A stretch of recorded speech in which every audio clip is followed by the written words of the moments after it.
joined us. Okay, so Yep. I'm Arthur Hicken. I'm the food Curmudgeon. We have Ricardo Camacho from Parasoft.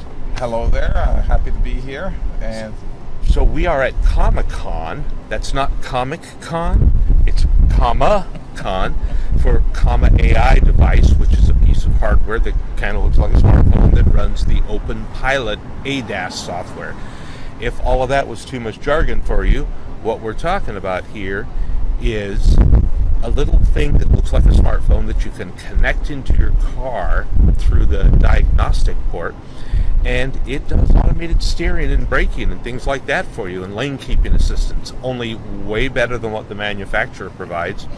It doesn't do routing, it won't make turns and things like that, like the Tesla FSD Beta, but in terms of driver assistance, the recent, was that Consumer Reports that they threw that chart up there, and you and I had looked at it before. Yeah, actually. They did a comparison of all the systems, and this one came in as number one, and Chevy was number 2, and Tesla was number 3. That's right. So I've been using it, disclaimer, I've been using it myself for about a year and a half now, and I don't drive as much as I used to. I drive a lot less than I used to, but I use it to go to Seattle and back from Los Angeles. So, we're here in San Diego at this conference, and it's we wanted to see more about what it is, what they're doing, how they do it, and of course, so Ricardo's thing is he works with regulated industries at Parasoft.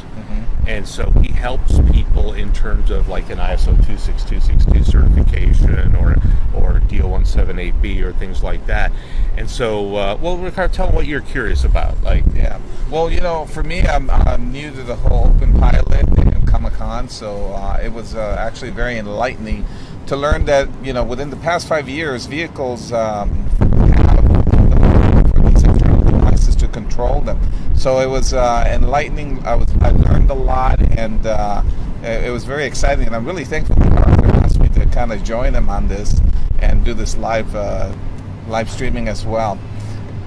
But exciting news! They released. I don't want to take any thunder. No, go ahead, do it, man. They released the Comic-Con 3. Or the COMMA 3. The COMMA 3. So again, you could tell I'm a newbie to this. We even have our badges, right? They had a lot of people here. They seem to be very enthusiastic. They got a following, and now I'll be one of those new followers as well. They set up a pretty interesting format, because what they did is they had speakers that talked through, like, how do you talk to a car through a device, and what is at a really high level, without getting dorky, like, how does the car work, and because of that, what can we do to take it over and steer from it? So that was a really nice opening, and they led through some of their hardware issues and some of the history and some of the software development, and again, a high level thing, not like how does the software work, but a more conceptual picture. Here's an approach you would take, and then here's this other approach, which is a newer approach that they have. It said they're in alpha testing, and then somewhere we saw it was beta testing, but they had this new end-to-end approach. Right, they're using AI and machine learning to learn how people actually drive out there, and that's going to be sort of controlling or helping control the circumstances and things like that of what's going on as folks are driving. Be making decisions. And I know this sounds exactly like what people are already doing, because it's AI and machine learning to do something to make the car drive. But I guess in a nutshell, the fundamental difference is that most of the implementations out there, wait for it, it's the real world, people. This is what happens. So most of the implementations use the vision-driven systems. Let's talk about vision-driven systems, right? Okay. Look at pictures and then spend a lot of time trying to figure out what they are. Wow. Okay. Wow. So, so that's what most of these systems do. They look at a picture and they should be looking at this. And if you had an AI system running, it would go like human, building, right? And then the trick is you can't really do that on the fly live. It takes too much CPU, and so you train it on millions of images, and then you deploy it, and real time your application goes, that looks like a human. It matches a picture we had of a human. It's Yeah. a human. So now we know I have a human. And then you have the secondary problem, which is what's the human doing? Are they moving? Are they moving forward? Are they moving backward? Like, what's their orientation? What's their direction? What's their intent? You know, the person Yeah. standing at the crosswalk, are they completely not a risk because they're standing? Are they completely a risk because your model thinks that people at crosswalks are crossing? Are they walking away from you, towards you? Are they standing at the edge, twitchy, which a human would notice, but an AI wouldn't?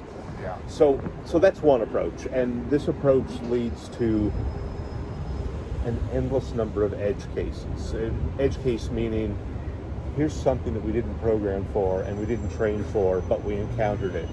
And the problem that we're discovering in people trying to deploy these automated driving systems is that the edge cases are infinite. Yeah. Right? And when you look at them logically, you'd say, well, detecting the difference between a child and an adult in a crosswalk is not an edge case. It's a normal part of driving. And I always just laugh at this because we know that we were going to have these problems. We know that it's a hard problem to solve. And yet the analysts continue to talk about things like the trolley dilemma, which is, in a nutshell, you know, how do we teach our AI which person we're supposed to kill when there's multiple choices? And I've got another video about it. I'll put a link up to that. But like, it's not the problem. Right now, we don't know anything about what we're looking at. So after that digression back into, so what's different about the end-to-end thing that we have here in the comma is that it's not based on trying to understand all the elements of the picture. It's based on using the picture. In the picture, you know, like is a video feed, which is a sequence of still frames from your driving camera, and trying to understand what did other people do when they came through here. I don't know what it meant. I just know that 1,000 people drove through here and 90% of them took this kind of a route. And so off you go. Right? Like, that's oversimplified, but you know, we can make more videos and talk about these things in depth, or link you to, there's some sessions because they did a live YouTube here today, so you can look at it there. But on top of that session, then they went ahead and announced that, oh, and by the way, there's some new hardware to run all of this, right? Yeah. Which is cool. And one of the nice things about the new hardware, and one of the surprising things before that, was that the new hardware has better cameras, partially which will help them better differentiate long distance cars as well as short. So they have a wide angle lens and a telephoto, things I've talked about a lot on my other channels. And they're fixed focus lenses, which for photographers are madness. I mean, we're talking about like Kodak Instamatic now. If you're a boomer, you know what that is. Okay. I remember. Yeah, but the problem they've had is that these smartphones in cars with their internal little phones that do focus are disrupted by the movement of the car. And so what's happening is that they're not producing sharp imagery, and the AI is having a hard time figuring out quickly enough what's going on. And so they expect they can get muchly improved performance, but also that the new cameras are a 360 view. And so not that it's not 360 from outside of the car, okay? Like, that would be ideal. That's what Tesla has, right? Like, I don't know if it's 360, but Tesla has a tremendous visual capability outside the vehicle. This is from inside the vehicle, but because of it, you can see like the windows and the corners of the vehicle. Instead of like, think about the lines of your hood looking forward. Let me do it lower so it shows up in both cameras. And if you only can see there, like, you're not sure if it's safe to do a lane change or someone's coming into your lane. But if you can see like right at the corners of your windshield, you're pretty safe. And if you can see like all the way to the back of the front doors, you're in pretty good shape. And that's kind of what they have here. I feel like they can't see into the back door well. I might be wrong. We might do a thing later and I'll retract this, but it looked like it was over 180 degrees actually, sort of. It was a pretty good view, but you know, you have door jams and things, and stuff gets further away. But anyway, it's an improved ability to detect what's next to you, for both for lane change and for vehicles encroaching on your space, like a car not respecting the line. So it was funny because on the way down I was telling Ricardo about the system, and so I was like telling him what irks me, right? And one of the things that irks me is that the AI system trains to recognize where the lane markers are, tries to put you in the middle of the lane fundamentally.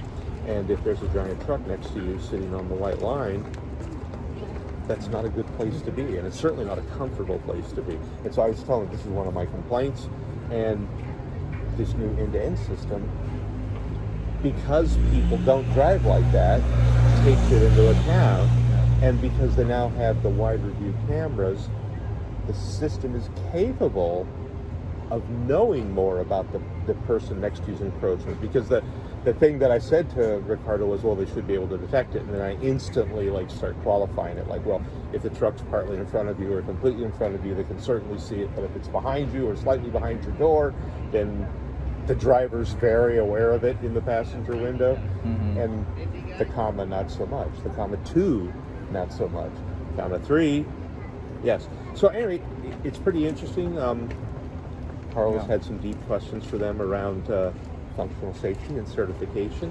They do distinguish between the software that does the analysis of the vision and creates the models and then sends them off to the system to ultimately send them to the car, and they distinguish between that and the software that accepts those and actually sends them to the car. That's the Panda software versus the Open Pilot software. It's not a red Panda. No. But the Panda software is, okay, it's not tube certified for those of you who do automotive functional safety things. We got a lot of pushback in there because their core statement is we're not certified because nobody does certification. Well, most locales don't require 26262 today necessarily, but a lot of things do require 26262 compliance, and there is a way to measure it, and people do certify for it. And this is not certified for it, but they are following. But they are following it. So if they're following it well, then they're just liking a certificate. Yeah, they're getting there, or they don't have to certify. So so it's interesting. It's interesting. They are doing. It looks like they're doing the right thing on Panda. We have no way to evaluate that statement. That's what certification does. Yeah. But on the surface, and it looks appropriate. Yeah, and they're performing MISRA C 2012 on the code, so and also rigorous unit tests. Yes, as part of the CI, very rigorous unit tests that look like a pretty interesting system. So we might try and get some of those guys on a talk sometime in the next week or two. Like Ricardo and I would love to talk to them just about these issues and the things they're doing.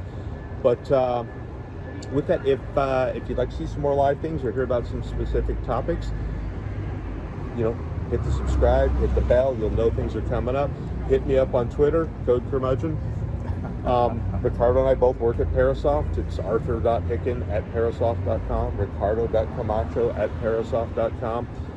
We'll put some links down here, like after the live feed. We'll go back and edit and put so you can click through. But feel free to ask us questions, challenge us, ask us more about this. If you want to know more about it, we're happy to do more sessions on it. Absolutely. Or if you just want to do ADAS in general, we're happy to do that as well. Yeah, and thank you, Arthur, again for inviting me to this exciting show here. I really enjoyed it a lot and learned quite a bit. So thank you. And hit us up on the Parasoft channel as well. Ricardo and I do webinars probably once every month or two together. So there's a whole bunch of them on the Parasoft YouTube channel. See the link below. All right. Well, thanks everybody. Have a great day and drive safe. Bye-bye.